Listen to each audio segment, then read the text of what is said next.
6 ya kuongea na nyie, ila kubwa ni kukumbushana juu ya sheria. Kukumbushana juu ya nini? Mimi nasemaga wanapoishi watu zaidi ya mmoja lazima kuwe na sheria, ili mambo ya nini yaende sawa. Mkiishi bila sheria, nadhani kila siku mtagombana, mtapigana, mtakwaruzana, lakini mkijiwekea sheria zenu, basi mtaishi kwa amani. Hata ndani ya nyumba tunapoishi. Kwa mfano, mtoto si anatakiwa mheshimu mzazi? Ndio sheria zenyewe. Kuna zile sheria ambazo Mwenyezi Mungu amezishusha automatically na zile zingine ambazo sisi tunaziunda. Sawa eh?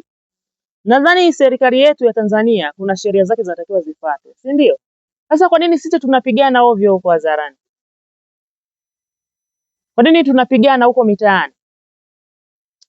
Kwa nini tunatukanana? Wizi unaruhusiwa? Hapana. Kwa nini tunaibiana? Sasa jambo langu la kwanza ni waombe ndugu zangu nyie Wafipa na Wanyamwanga na Wanyakyusa wapo humu na Wasafwa. Naomba tufuate sheria za nchi. Naomba tufuate nini? Sheria za nchi. Tutamke wote kwa sauti. Naomba tufuate nini? Sheria za nchi. Hakuna mtu aliye juu ya sheria. Kwenye sheria hamna msamaha, hakuna excuse. Kwamba mimi nimeiba kwa sababu mimi nina changamoto ya macho. Kwamba mimi nimeiba kwa sababu sioni. Mimi nimemtukana mwenzangu kwa sababu sioni. Mimi nimempiga mwenzangu kwa sababu sioni. Utakapofanya kosa lolote, utakapovunja sheria yoyote, utachukuliwa hatua kama mtu mwingine. Hilo ndio kubwa kwangu.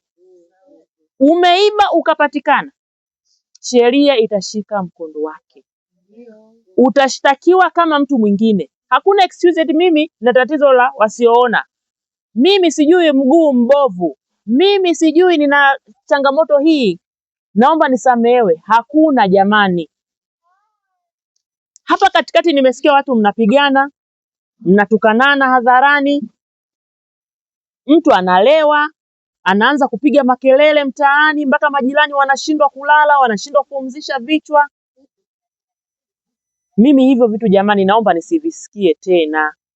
Ndio maana nilimwambia mwenyekiti, nataka niongee na hawa watu ana kwa ana wasikie kauli yangu ikitoka mdomoni. Kwa hiyo, kubwa zaidi ninawaomba tufuate sheria zinavyosema. Utakapovunja sheria yoyote, utachukuliwa hatua kama mwananchi mwingine, kama binadamu mwingine. Tumeelewana kwenye hilo?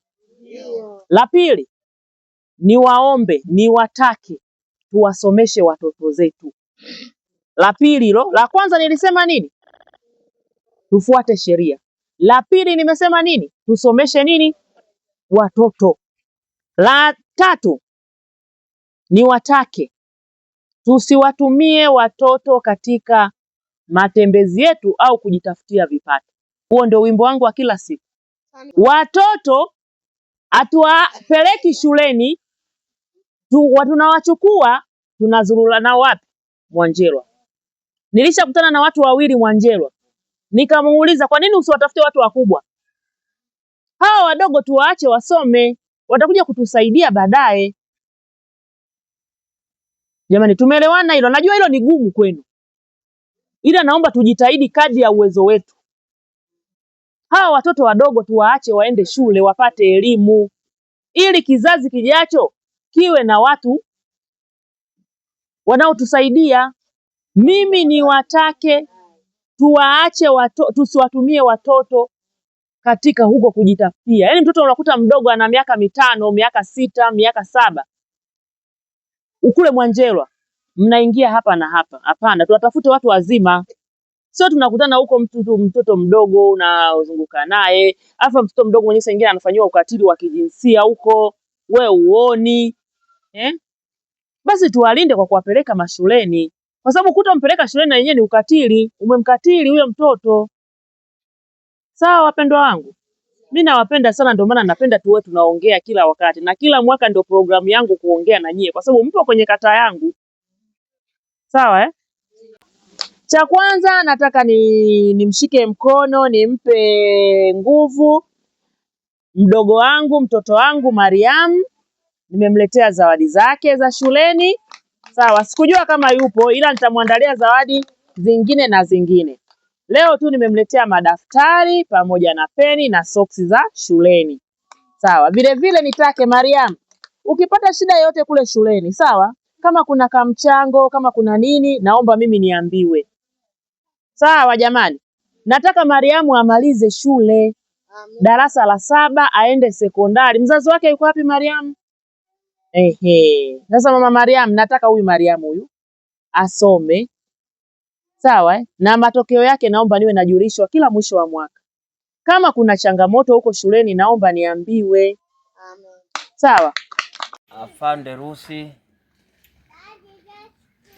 kwa ushirikiano wake ambao ameuonyesha kwetu sisi, hasa kwa vitu hivi ambavyo ametupatia. Mungu akubariki sana, na vile vile na wale ulioshirikiana nao pia. Biblia inasema na Mungu aweza kuyajaza kila neema kwa wingi, ili ninyi mkiwa na riziki za kila namna siku zote mpate kuzidi sana katika kila tendo jema. Neno hili linatoka katika kitabu cha Wakorinto wa pili ile sura ya 9 mstari wa 8. Bwana Yesu asifiwe. Asanteni sana wapendwa. Yote ambacho tunaweza tukamwalika akasema sina muda, anaacha shughuli zake anakuja, na nyenye ni mashahidi. Na kukutana na nyinyi wasioona walemavu sio mara ya kwanza. Uongo kweli? Kila akija anakuja na zawadi zake anawapa. Uongo kweli? Si ndio? Mpigeni makofi ya kutosha. Afande, mimi nikushukuru kama mwenyekiti kwa niaba ya mtendaji wangu pia. Tunajua na majukumu mengi sana, lakini kwa hii sadaka unayotoa kwa watu wasioona, Mungu ndiye atakaye kulipa. Sisi kama wanandola, kama mwenyekiti wangu na mtendaji wangu hatuna cha kulipa na hawa watu. Ila hii ni sadaka, ni hazina unajiwekea kwa Mungu. Unajua watu wengi sana wanaposema polisi, wananchi wengi wanaona kama polisi yani ni mtu mmoja ambaye anatisha na wanakimbia. Lakini mnapokuja kukutana na jamii hivi, mnazungumza, mnakaa nao, tunacheka, mnatujengea mazingira kwamba sasa kumbe tuna polisi ambao ni polisi wetu na wanatufaa na watulinda kweli. Kwa kweli hiki mnachokifanya ni kikubwa sana na wananchi wanakipenda sana, wanakifurahia sana. Kwa sababu hata ule uoga, hata anapokuwa na shida ya kuja kueleza shida yoyote, anakuwa hana hofu kwa sababu umeshajenga ukaribu naye mwananchi. Kwa mimi nikupongeze sana, lakini pia nipongeze jeshi kwa ujumla, jeshi la polisi Mbalizi. Kazi mnayofanya ni kubwa ya kutulinda sisi na mali zetu, lakini mmekuwa sambamba sana na sisi. Mambo mengi sana mnashirikiana na sisi. Hasa pia hata afande Gervas naye. Mara nyingi sana amefika Ndola hii. Mpaka kwenye mitaa midogo huko, kwenye mashina huko tunakuwa naye pia. Naye anafanya kazi vizuri sana, anashirikiana vizuri sana na jamii. Na polisi wote niwashukuru sana, na utupelekee salamu zetu kwa mkuu wa kituo sisi. Na hata OCD pia.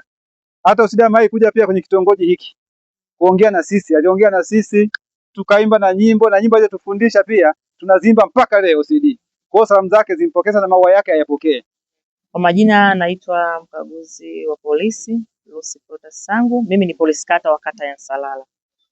Siku ya leo nimeamua kuja kujumuika kuongea na wananchi wangu wa kata ya Nsalala, hasa wale ambao wenye changamoto ya kutokuona na changamoto ya viungo mbalimbali, ulemavu mbalimbali.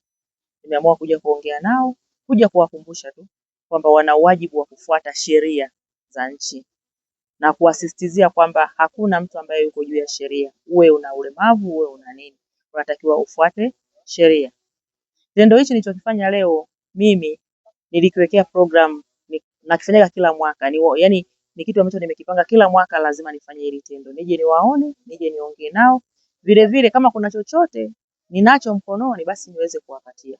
Kwa mfano tu siku ya leo nimeamua kuongea na mtoto Mariamu mwenye changamoto ya viungo nimeongea naye na tumekubaliana mambo mbalimbali. Vile vile nimempatia vifaa vya shule ikiwa ni madaftari, peni pamoja na soksi pamoja na hela ya matumizi kwa siku 2-3 ili aweze kumsogeza katika maisha yake ya shule.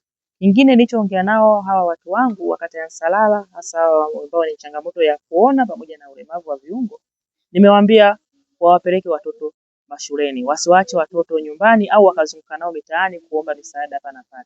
Wawaachie watoto waende mashuleni ili hapo baadaye waje kuwasaidia katika maisha yao. Kama jeshi la polisi ni wajibu wetu kuwafikia watu kwa ukaribu zaidi.